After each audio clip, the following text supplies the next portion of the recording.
To use Apple Pay securely, it is essential to understand when to use two-factor authentication.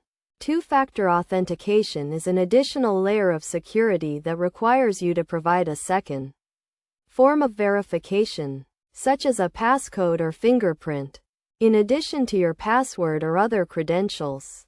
First, you need to set up two-factor authentication on your Apple device.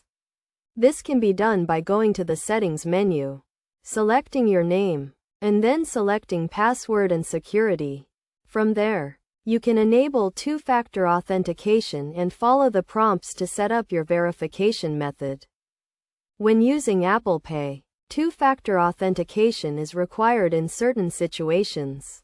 For example, if you are making a purchase on a new device or browser, you will be prompted to enter a verification code sent to your phone or email. This adds an extra layer of security to ensure that only you can make purchases with your Apple Pay account. Another situation where two-factor authentication is required is when you are adding a new credit or debit card to your Apple Pay wallet. This ensures that only you can add new cards to your account and helps prevent unauthorized access.